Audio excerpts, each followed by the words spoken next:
Good evening. Good evening, my shining stars. Welcome back. Welcome back to the reading corner.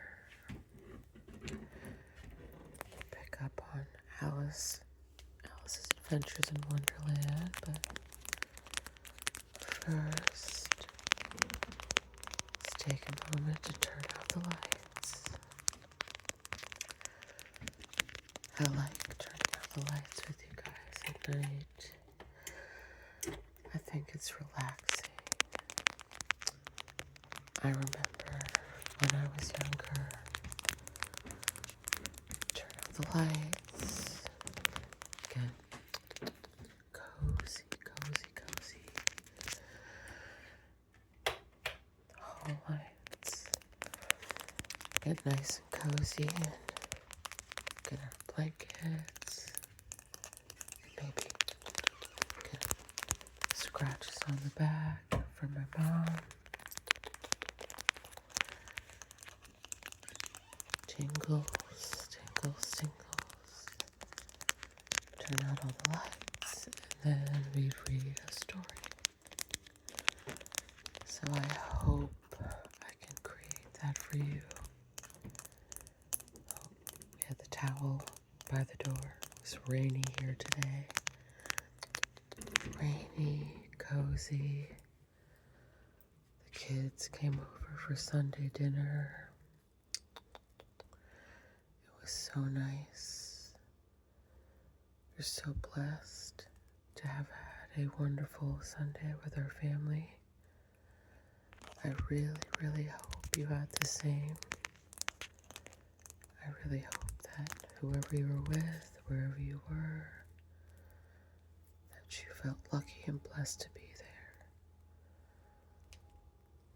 And that no matter what's going on now, you can relax in the reading corner with me.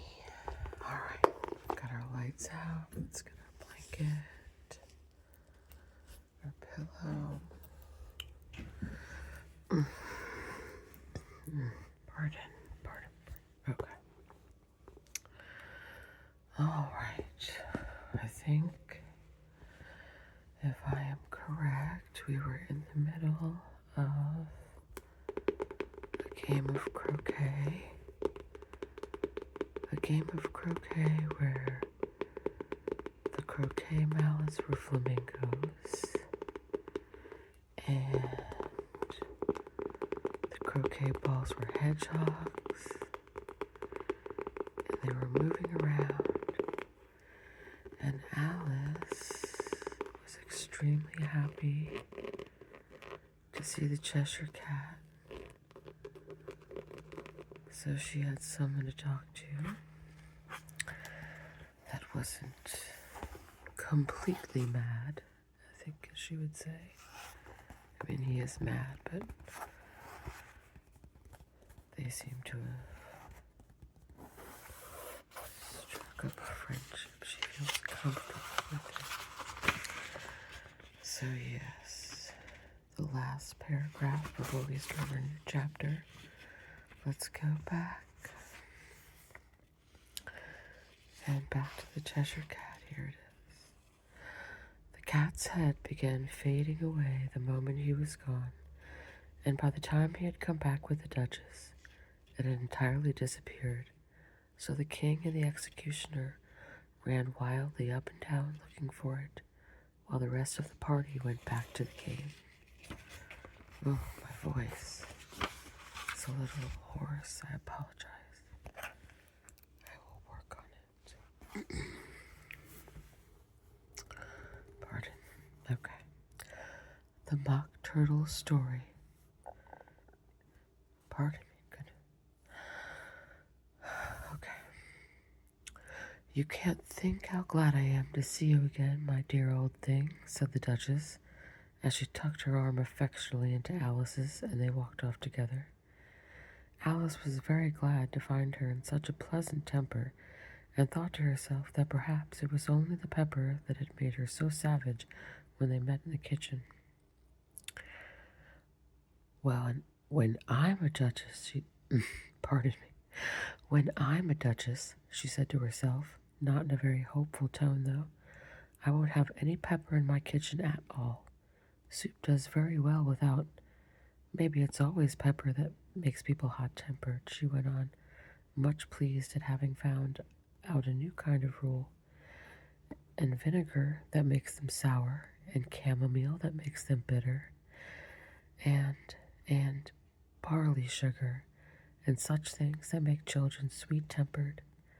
I only wish people knew that. Then they wouldn't be so stingy about it, you know. She had quite forgotten the Duchess by this time, and was a little startled when she heard her voice close to her ear. You're thinking about something, my dear, and that makes you forget to talk. I can't tell you just now the moral of that is. I can't tell you just now what the moral of that is, but I shall remember it in a bit. Perhaps it hasn't one, Alice ventured to remark. Tut, tut, child, said the Duchess. Everything's got a moral, if only you can find it. And she squeezed herself up closer to Alice's side as she spoke. Alice did not much like her keeping so close to her. First, because the Duchess was very ugly, and second, because she was exactly the right height to rest her chin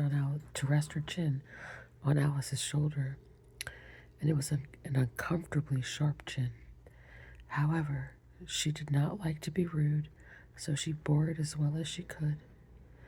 The game's going on rather better now, she said, by way of keeping up the conversation a little. 'Tis so, said the Duchess, and the moral of that is, oh, 'tis love that makes the world go round. Somebody said, Alice whispered, that it's done by everybody minding their own business. Ah, well, it means much the same thing, said the Duchess, digging her sharp little chin into Alice's shoulder as she added, and the moral of that is, take care of the scents, and the sounds will take care of themselves. How fond she is of finding morals in things, Alice thought to herself. I dare say you're wondering why I don't put my arm round your waist, the Duchess said after a pause. The reason is that I'm doubtful about the temper of your flamingo. Shall I try the experiment? He might bite, Alice cautiously replied, not feeling at all anxious to have the experiment tried. Very true, said the Duchess.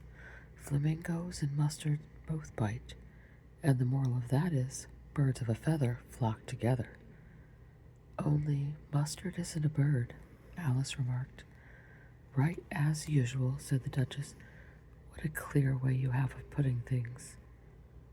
It's a mineral, I think, said Alice. Of course it is, said the Duchess, who seemed ready to agree to everything that Alice said. There's a large mustard machine near here, and the moral of that is, the more there is of mine, the less there is of yours. Oh, I know, exclaimed Alice, who had not attended to this last remark. It's a vegetable. It doesn't look like one, but it is. I quite agree with you, said the Duchess, and the moral of that is, be what you would seem to be, or, if you'd like to put it more simply, never imagine yourself not to be otherwise than what it might appear to others that what you were, or what might have been, was not otherwise than what you had been would have appeared to them to be otherwise. I think I should understand that better, Alice said very politely, if I had written it down, but I can't quite follow it as you say it. Ooh, I could barely read it as she said it.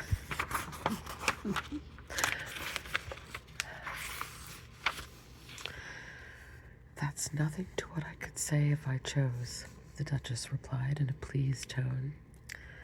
Pray don't trouble yourself to say it any longer than that, said Alice. Oh, don't talk about trouble, said the Duchess. I make you a present of everything I've said as yet. A cheap sort of present, thought Alice. I'm glad people don't give birthday presents like that. But she did not venture to say it out loud. Thinking again, the Duchess asked with another dig of her sharp little chin. I've a right to think, said Alice sharply, for she was beginning to feel a little worried. Just about as much right, said the Duchess, as pigs have to fly. But here, to Alice's great surprise, the Duchess's voice died away, even in the middle of her favorite word, moral, and the arm that was linked to hers began to tremble. Alice looked up, and there stood the Queen in front of them, with her arms folded, frowning like a thunderstorm. A fine day, Your Majesty, the Duchess began in a low, weak voice. Now I give you fair warning, shouted the Queen, stamping on the ground as she spoke. Either you or your head must be off, and that in about half no time. Take your choice. The Duchess took her choice and was gone in a moment. Let's go on with the game. Pardon, my voice is going in and out. Let's go on with the game, the Queen said to Alice. My terrible English accent. And Alice was too much frightened to say a word, but slowly followed her back to the croquet ground. The other guests had taken advantage of the Queen's absence and were resting in the shade. However, the moment they saw her, they hurried back to the game, the Queen merely remarking that a moment's delay would cost them their lives. All the time they were playing, the Queen never left off quarreling with the other players and shouting, "Off with his head," or "Off with her head." Those whom she sentenced were taken into custody by the soldiers, who of course had to leave off being archers to do this, so that by the end of half hour or so, there were no archers left, and all the players except the King, the Queen, and Alice were in custody and under sentence of execution. Then the Queen left off quite out of breath and said to Alice, "Have you seen the mock turtle yet?" And that almost sounded Irish. I am so sorry. Have you seen the mock turtle yet? No, said Alice. I don't even know what a mock turtle is. It's the thing mock turtle soup is made from, said the Queen. I never saw one or heard of one, said Alice. Come on then, said the Queen, and he shall tell you his history. As they walked off together, Alice heard the King say in a low voice to the company generally, "You are all pardoned." Come, that's a good thing, she said to herself, for she had felt quite unhappy at the number of executions the Queen had ordered. They very soon came upon a Gryphon, lying fast asleep in the sun. If you don't know what a Gryphon is, look at the picture on the next page. Up, lazy thing, said the Queen, and take this young lady to see the mock turtle, and to hear his history. I must go back and see after some executions I have ordered. And she walked off, leaving Alice alone with the Gryphon. Alice did not quite like the look of the creature, but on the whole she thought it would be quite safe to stay with it as to go after that savage Queen, so she waited. The Gryphon sat up and rubbed its eyes. Then it watched the Queen till she was out of sight. Then it chuckled. What fun, said the Gryphon, half to itself, half to Alice. What is the fun, said Alice. Why, she, said the Gryphon. It's all her fancy that they never executes nobody, you know. Come on. Everybody says come on here, thought Alice, as she went slowly after it. I never was so ordered about before in all my life, never. They had not gone far before they saw the mock turtle in the distance, sitting sad and lonely on a little ledge of a rock, and as they came nearer, Alice could hear him sighing, as if his heart would break, sighing as if his heart would break. She pitied him deeply. What is his sorrow? She asked the Gryphon, And the Gryphon answered very nearly in the same words as before. It's all his fancy that he hasn't got no sorrow, you know. Come on. So they went up to the Mock Turtle, who looked at them with large eyes full of tears, but said nothing. So this is the page referred to Alice. The Gryphon, I think I'm saying that right. Again, I apologize for the terrible, muddled, English, Irish accent that I do for the Queen. And then, the weird voices for the other characters. I hope you don't mind. I read to you guys the way I would read to my son.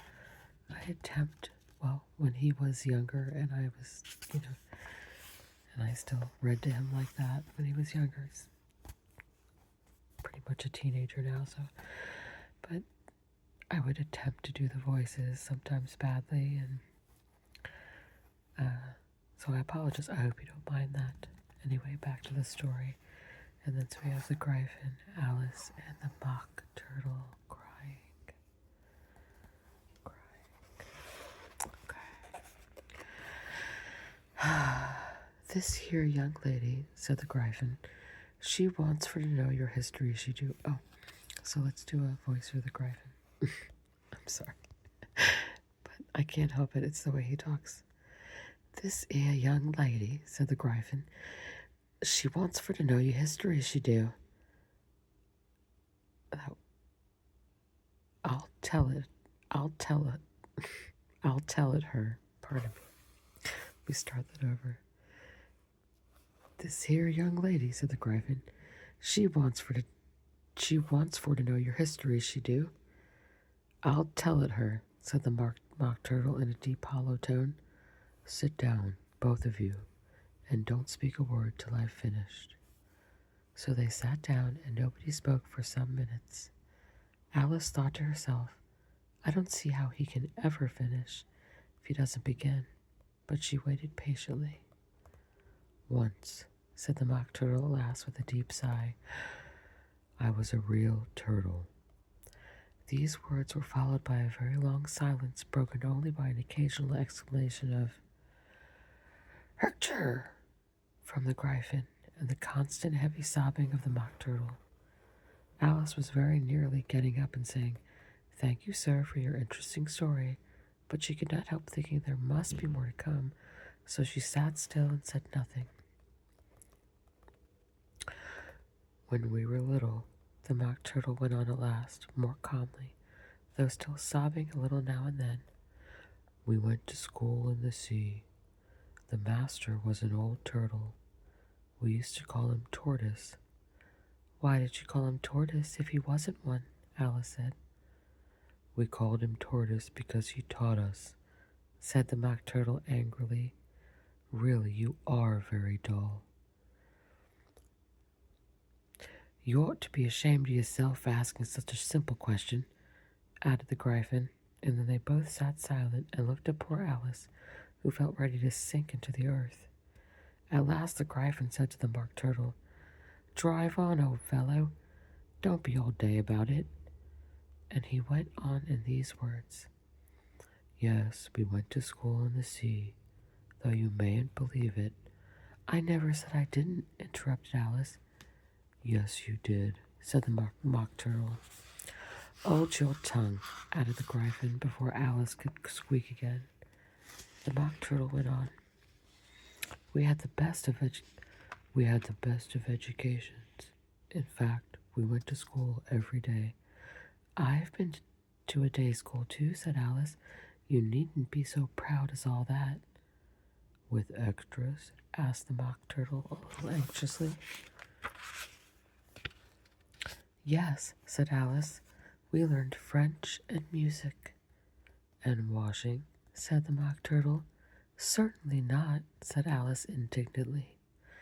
Ah, then yours wasn't a really good school, said the Mock Turtle in a tone of great relief. Now at ours they had, at the end of the bill, French, music, and washing, extra. You couldn't have wanted it much, said Alice, living at the bottom of the sea.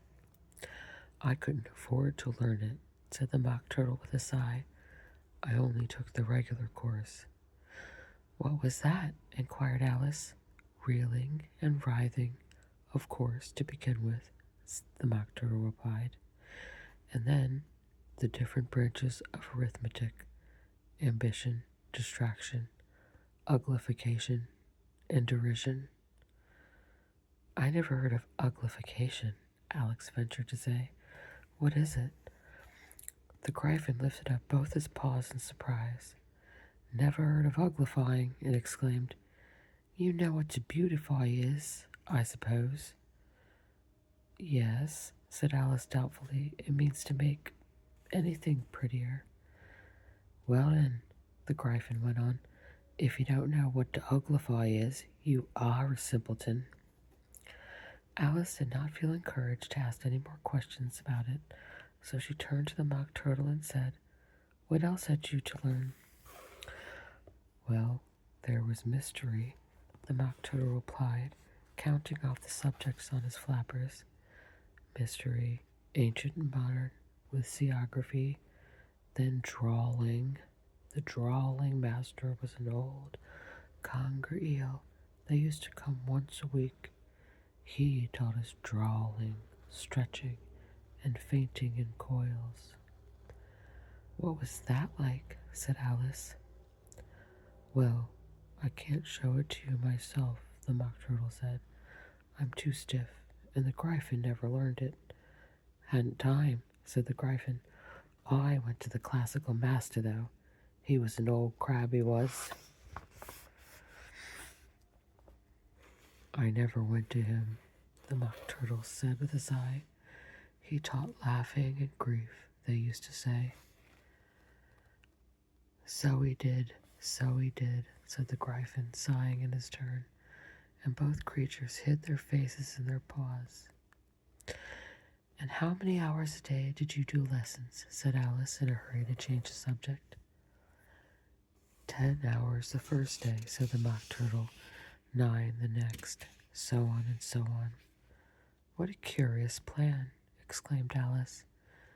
That's the reason they're called lessons, the Gryphon remarked, because they lesson from day to day.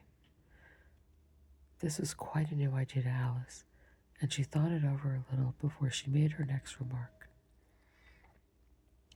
Then the 11th day must have been a holiday? Of course it was, said the Mock Turtle. And how did you manage on the 12th? Alice went on eagerly. That's enough about lessons, the Gryphon interrupted in a very decided tone. Tell us something about the games now. It will end there. Again, sorry for the hideous accents. I'll try to do better tomorrow. And we'll pick up with the lobster quadrille tomorrow. The lobster quadrille. Okay, let's mark our place. And I hope you guys had a wonderful, wonderful Sunday. It's time now to go to sleep. We read, turned out the lights, got cozy. It was so good to see you, my beautiful shining stars. And I will see you again tomorrow night for the next chapter of Alice's Adventures in Wonderland. So turn out the light, go to sleep.